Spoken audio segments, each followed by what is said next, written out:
Good morning. Welcome to Labor Talks. Today's special guest is Andrew Werthmann. Andrew currently serves on the Eau Claire City Council. Welcome to Labor Talks, Thank Andrew. you. Thanks for having me. It's good to have you here. Can you tell the viewers a little bit about you?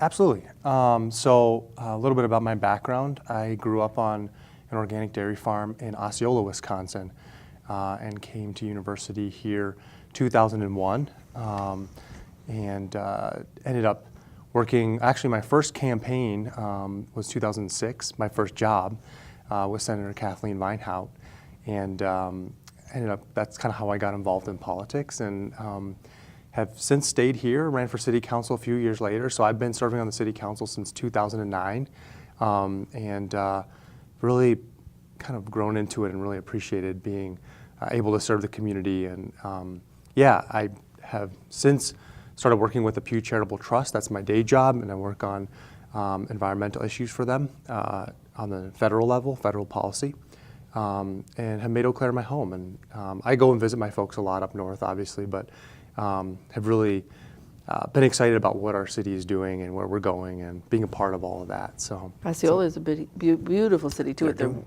with the falls and stuff. And I've known you since way back when you were on Citizens Action. Yep, 2008, I think that was. So it's around the been healthcare, all the healthcare things that were going on.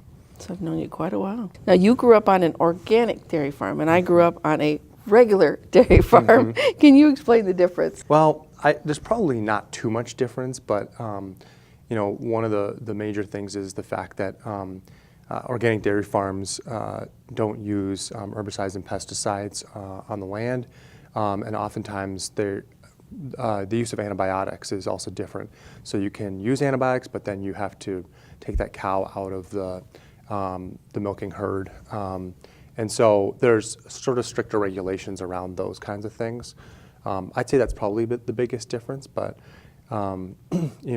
otherwise we had 600 acres and 50 dairy cows, and grew all the crops on the farm. And so if you saw it from all intents and purposes, you'd say that's just another farm. Yeah. So. But and as a farm kid who had to pull weeds, how did you guys kill the weeds then? Without well, herbicides? I mean, that's the thing, is you have to take the tractor through more times, and you're doing, you're doing a lot more cultivating, and use cover crops. There's a lot of no-till that'll happen too, and so there's like different strategies you can use, and you're probably going to have more weeds. Your corn, you're just gonna have more weeds. But overall, the yields are, especially in, for example, drought years with building good soil, you can have just the same yields in a drought year, and in terms of the milk prices, they can be often double what a conventional farm would get for milk, and so you can make it on a smaller herd, and that's one of the things. The farm is part of Organic Valley, which you probably heard of, down in La Crosse, and you can make it still as a smaller farm. Which I used to tease my dad. We grew rocks on our farm. I grew up in Wapaka County, and lots of rocks. Now, you've been an advocate for community gardens and urban agriculture. The numbers have doubled in the last 5 years. Can you tell me about the initiative? Well, and there's a certain amount, I think folks are looking to reconnect with their food, and you're seeing that over the last probably 20 years, a huge movement to local food. And I would say the community gardening and the idea of growing your own food is really a part of that. But the work that I've helped to do as a city council member and as a community advocate have really been to help neighbors with setting up their own community gardens, because it's a matter of finding land, raising some money to help start it. Oftentimes fences and water have to be put in. And so it's really an organizing effort. And then a lot of times the neighbors will go to Waterways and Parks, City Council, and et cetera, if they want to start their community garden. And so I kind of see my role and my help as empowering folks to kind of do that work, get their hands dirty, grow their food. And it's incredibly, I think, positive for growing our community, just the idea of people coming together to do something positive in it. It goes beyond political boundaries, which I think is also a really important thing in our day and age, that people have something they can connect over that's And then they have a place to take the excess to, so it doesn't go to waste, correct? Yeah, so down at Forest Street Community Garden, every year there's thousands of pounds that we donate. Whatever we don't use down there, we donate to the community table. And that goes to help with free meals for folks in need. I know we have a couple in our town, and the Vesta Village, like you said, water, things, bring in better soil, wherever we have some green space, so. Yeah. You've also been working on the redevelopment of the Cannery District, right, and the local winter market. Can you tell us about those? So that is, again, I think it's a sort of another important step in looking at what can we do, especially in winter when it's cold like it is today. But how do we bring together people in the winter to actually share food, share ideas, and this idea of a public market is something that's kind of sprung forward, and it's taking lots of different forms. So originally our hope was that the Cannery District might be the host of that area might be the host of that, and since have done studies and found that there might be other locations that actually work better for a winter market, and how that actually looks. But the whole idea is that you're essentially thinking of the farmers market in summer, but indoors, and so you'd have many vendors who could set up, and you could also have an anchor store, bakery, cafe, that sort of thing that stay. So. But since there's no green space and gardens in the wintertime, what kind of things are they bringing? Well, it can be, actually there's a lot of possibilities, especially in our area with meats, cheeses, some of the things like the root vegetables that'll still be around. So it'll be less green, but there's still a lot of things. People are still selling honey. They've got a lot of crafts and things like that. If it's bakery items, so there's quite a lot that local farms and artisans are still making in the winter, and it's kind of the opportunity for them. Are things mandated for this, like the certified kitchens, things like that, in order to be able to have these products there? Yeah, and that's one of the things in the study that we did, looked at having flex space for kitchens, because the movement around community kitchens like forage is really growing. So they're like, well, as we grow and we have more small entrepreneurs that want to do a product, how can we make space for that? And that's kind of part of this plan too, is to look at flex kitchen space that's commercial and could lend itself for a small entrepreneur that wants to do something. That's good.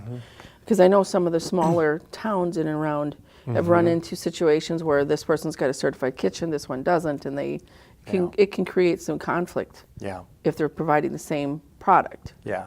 And so they'll say, well, that person's not certified to do it. And like with the federal funding type programs that you're working on, the congressional funding for the national parks. Yeah, so in my work with the Pew Charitable Trust, the focus right now is really on national parks, but it's also an infrastructure focus, because so much of what's needed in national parks are what you think of. It's roads and bridges, and it's trails and bathrooms and things like that. But over the years, because of the fact that Congress hasn't made it a high priority, there's over $11 billion that are needed for maintenance in our national parks. Wisconsin has 6 sites, and some of the more famous ones that people have heard of probably are Apostle Islands, the St. Croix River. We have the Ice Age Trail as well, going throughout our entire state. And these are places that, they're about our history, and they are really places that people come to visit. We have hundreds of thousands of people that visit every year. And so the work that I do is really asking Congress to make it a higher priority, but not just because they need to be, not just because the infrastructure is crumbling, but because so many communities depend on the visitors and the economy that happens around visits to national parks. And Osceola is a perfect example. We have boat landing there, and the falls and everything, and those are places that people come to, and the town is stronger because of it. So we got to do it, and it's, Well, and I go up to the Chequamegon quite a bit too. And I know Governor Walker was looking at taking a bunch of these parks and making them private, fencing them in. I mean, how can we make sure that that doesn't continue to happen? Well, and so the work that I do with Pew is really focused on just that we're maintaining what we have, and that's on the national park sites. In terms of like state parks, which are their own thing, and county parks, I think that's a conversation that's happening, and people are starting to wake up and realize, like, oh, these are spaces I love, and I want them to continue to be where I can hunt and fish and hike. Because that's his next step, of course, is to make it so you have to pay different to be able to hunt on those private hunting grounds in the national forests. Yeah, and I think accessibility is the thing that comes there, which is, and we're seeing it with the national parks too, and it's, okay, you're going to double the fees, but what's that going to mean for a family that's trying to, see Yellowstone or something like that? And, I just think we have to keep those places open to, not only for us, but for our future generations to be able to experience. Yeah, so that's the other issue that I work on with Pew, and it's because flooding is the costliest natural disaster, and it's the most frequent natural disaster in the country. And in Eau Claire, we've seen a fair amount of flooding actually, and it's around helping communities figure out development patterns, how they can better plan for increased rainfall, which we're seeing, and so. Everyone sees the Irma and Maria, and these are sort of the things that are in our minds. But every spring and fall, we're threatened right here on the Eau Claire and the Chippewa River, and so the work that we're doing is really figuring out things like disclosure when you buy a new home, so you're in a floodplain, and helping communities with their mapping, and some of the things that can help alleviate the cost, because National Flood Insurance Program is actually $30 billion in debt right now, and there's huge amounts of cost going in to rebuild homes again and again, and so we're looking at how do we get smarter about flooding. Like Gays Mills, when they moved their whole town, rather than rebuilding in a spot that continually flooded. Exactly, and that's we've done buyouts here in Eau Claire. In fact, where the community garden was a neighborhood in just 15 years ago, but the idea really is that communities have different options they can look at. So in La Crosse, they have a loan program where you can help raise your home or do floodproofing around your basement. In some areas, it's a matter of changing how you think about development upstream, so you don't have more runoff. So there's a lot of different things that can be done to alleviate flooding, but it's a growing problem, and we have to kind of figure it out. We also have to help the community understand the difference between flooding in a non-flood plain. Which is a big issue. Yes, Houston's. All the stuff that happened with the hurricane this summer in Houston is not in a floodplain. So their insurance, they cannot get floodplain insurance if you do not live in a floodplain, and yet their home's flooded. So now they're battling their insurance because they didn't have flood insurance. Well, they're not going to have flood insurance. Yeah, and we're hearing it in cities like Minneapolis and Chicago, where people who are a long distance from any river or lake are seeing rainfalls that are literally just filling up the streets, filling up their basements, and we don't have infrastructure that's able to take away stormwater. And one of the unfortunate things too is if you have to redo some of that, the federal government only gives you money to redo the same size infrastructure, but not encourages you to do a bigger size. And so we're looking at how do we actually what's called right size the infrastructure around water, especially. Well, I know when they redid New Orleans, they were supposed to redo it so that it could withstand more hurricane winds, more flooding, things like that. And you mentioned the disclosure on the buildings. There's a lot of people that have become sick and died in areas like New Orleans and other places because the buildings were not rebuilt the way they should have been. And black mold gets in and the bacteria gets into their system, and there's no cure for that. Yeah. I know, and the law, we have good laws in Wisconsin, but in some states, you could move into a home without knowing if you're in a floodplain, if there's been past flood damage. Basic things around flood risk are not divulged to new homeowners or renters. And so the one of the laws we're trying to work on is a very simple one, which just says you should know as you buy or rent a home what your risk is when you're around flooding. So. I almost think, and I'm on a village board, and I almost think that the building inspector and the villages should work together to change the ordinances so there's a way for them to check for black mold before anybody moves into a house, especially with elderly people or children or animals. I think that's doable. I don't know. Well, in terms of keep health, working the on county that health, yeah. And some of the things you've worked on before, you did the congressional funding for national parks now, but before you worked on the charitable for clean energy.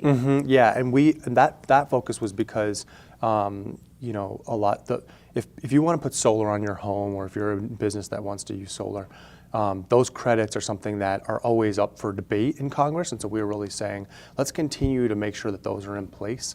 And actually one of our major focus was industrial energy, which looks at the fact that you can, burn fuel and both get heat and power at the same time. And this is something, that technology that a lot of bigger institutions like hospitals and factories will use, but we think there's a real promise there for actually places like this, to actually use a technology like that. So the credits there were small, and we were trying to expand them to a 30% credit. So we looked at how do we sort of diversify energy, geothermal, wind, et cetera, and make sure that the credits are there to do that. Because those, whether we like it or not, fossil fuels get all the perks and credits that they need. And so the idea was like, let's make a level playing field here. Clean energy. Yeah, and make sure that it's on the same footing. And for wind and solar, I'd say because of the way that those credits have worked, those technologies are actually strong and in the marketplace. Things like geothermal, biofuels, combined heat and power are not on the same footing yet. So we burn pellets at our house, which is a byproduct. So you know this. It's a waste product, yes. Yeah. And I'd still want to put up the solar. And if I had had my way when the house was built, ours was a spec home, I would put geothermal in the floors, because people don't understand how expensive electricity can be in an area where there are no dams, or there's no hydroelectric, or if you're not out in the country where you can use the rural electric. Yeah. So they've got to learn to use the things that we're throwing away. Yeah. And the pellets, it's wood pellets, I assume? Yeah. Sawdust. Yeah. It's compressed into great. pellets. It's great. It's awesome. And you also worked to help reform the industrial animal agriculture. Yeah, and there the issue comes to antibiotics and the use of antibiotics. And so, one of the things that's been a concern, I think, of a lot of folks is that in farm feed, there's the same antibiotics that we use in hospitals. And there's, that has the opportunity, if you're using some low dosages day after day, to create resistance. And so resistance is something that I think the medical community has tried to figure out on that side of things, on the hospital side of things. But on the farm side of things, where 85% of antibiotics are actually used, there's resistance happening. And Pew had worked with Hopkins on a report that showed that would be a place where we need to rethink at least the critical drugs that we need to work when we're in the hospital, and how we would use those. So that had been a number of years since I worked on that issue, but to say that there's sort of a change in culture right now in thinking about the use of antibiotics and being smarter with them. And that's really where it's at. It's not saying an animal's sick, we shouldn't treat it. It's saying if they're not sick, should we be feeding daily dosages? And so because I know the turkey farms and the chicken farms that are here in Wisconsin with Jenny O and things like that, they were using a lot of antibiotics. Well, then people will eat that stuff, and then if they get sick, now they become less Exactly, and a lot of times resistance will build, and farm workers will go off the farm with that, and actually that's where there's a strain of MRSA that's just from farms. And so it's not always the farm workers that are getting sick, but oftentimes it'll be family or others. So I think there's a lot of progress that's been made on that issue, and people are like, oh, we have to be smart about using antibiotics because they're life-saving tools that we don't have, an unending source of. No, Thanks for asking about that. Well, it's important to me. I'm one of those people that's resistant to antibiotics. You are rerunning for the Eau Claire City Council. What do you see as the biggest challenges facing Eau Claire? One of the things that every year, and we talk about this, is how do we encourage more folks to get involved, and especially around the budget. Our budget is huge. We, over $100 million are spent in the community. And one of the things that I strongly believe in is living wage, and including living wage. Now, that's a budget item. That's a matter of do we want to make it a priority? And so what I would like to see and what I want to try and do in the next 3 years is try to figure out a way that we can really encourage more participation in our budgeting. And some of the ideas that we've seen in other communities are around taking a certain segment of the budget and actually making it basically up to community members to figure out how to spend, either in their neighborhoods or through a process of voting where they say, well, we think these are priority projects. This idea of participatory budgeting is something that folks, we've seen in other communities it can really work. And people, if, say we put aside, a couple $100,000 and people are figuring out how to use that in their neighborhood, it encourages people to also look at how other monies are being spent in their community. So that's one of the things I'd like to see a change on, is more participation. We always work at it, but I think if we're actually going to be serious about it, we need to re-look at how we're doing our budgets, because the process, while improving, I would say is not where it needs to be. Well, and it also helps the community take ownership in the things that are going on in their own town, rather than blaming everything. Well, and that's just it. Is I think, for example, on the west side of town, if there was a neighborhood that said, we really think, we'd like to put some money behind a dog park because a whole bunch of people like it, then some other folks, we need this, this one neighborhood park needs a new, swing set or whatever, that there could actually be people kind of having a discussion about, well, how do we make those priorities? Because right now it comes through, city staff, city hall, city council, and there's never that much participation. And I don't think, I just think there's a real place for folks to get involved and say, I want to take ownership here and advocate for something. I think the other thing is the transit system, and you're going to hear about this a lot in the labor talks. But myself and Councilmember Beaton actually brought forward an amendment to say we don't need to expand our downtown parking ticketing. We hand out a lot of tickets. We're at like 80% of all the ticketing we can do. Do we need to go the whole way and instead put that toward transit and making transit affordable? That was voted down by the city council during the budget, that amendment. And so fees are going up for people who ride buses, and we're going to have 30,000 less people riding our bus this year. And to me, that's a really clear choice. Ticketing, more ticketing downtown, people being able to ride. And those are the kinds of decisions that city council is making, and we need people participating on those to say, here's where we're at. And the other one was a police vehicle, and I was one of the people that was fairly critical because there wasn't the kind of oversight that I would have liked to have seen in the budget. It was, partway through the year, money was found in the police budget because there had been some savings through other things, and it was taken and put toward a military vehicle.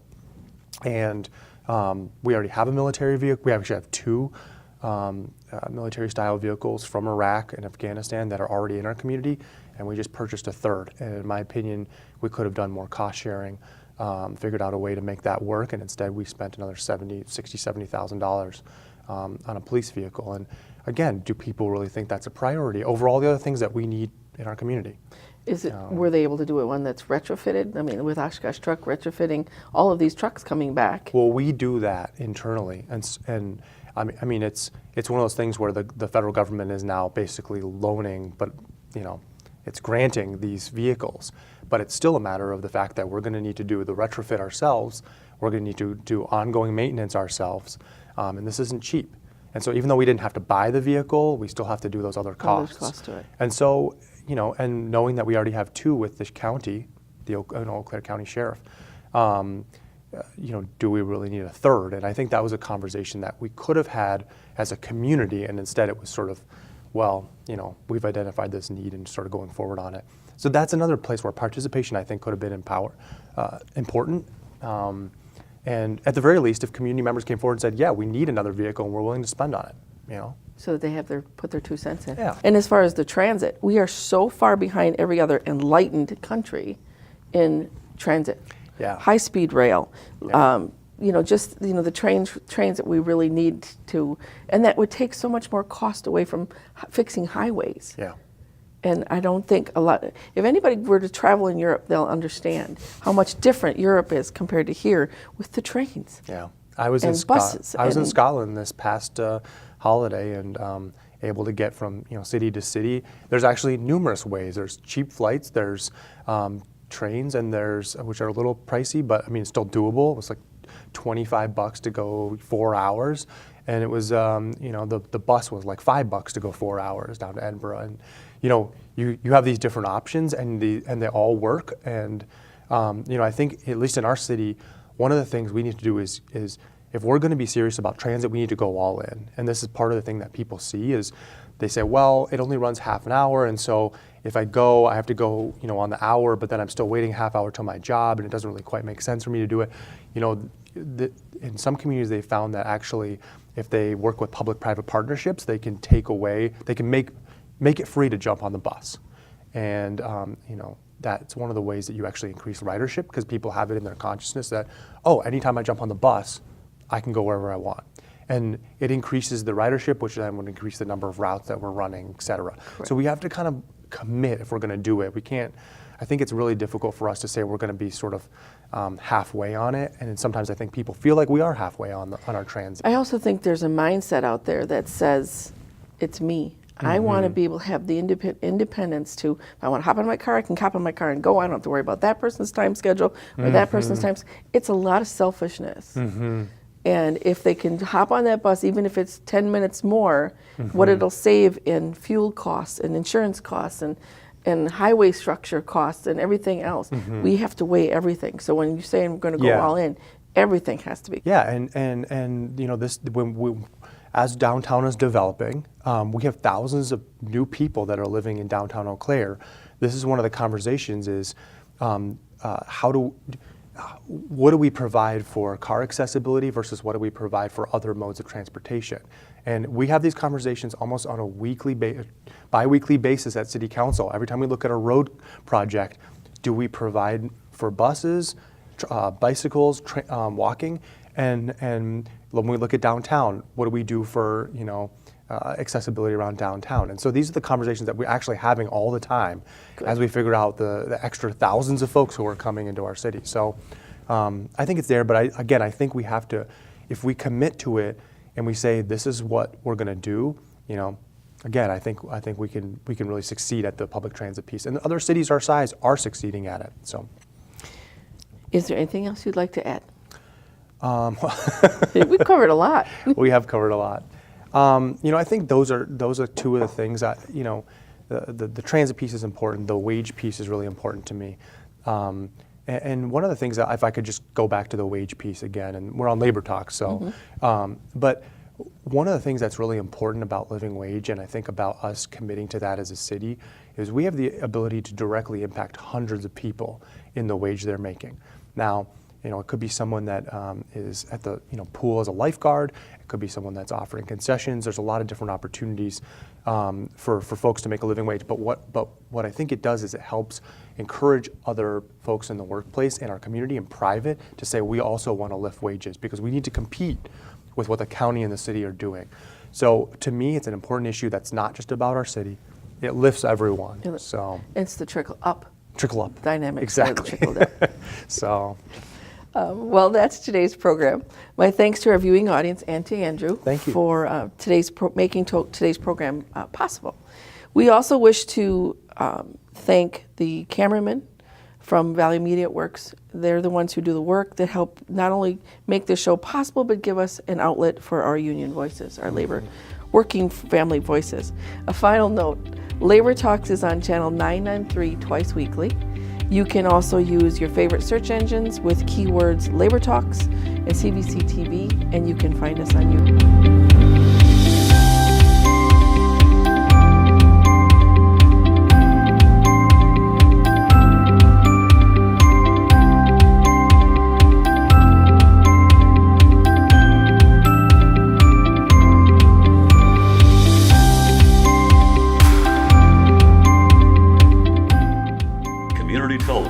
Made possible by continuing community support.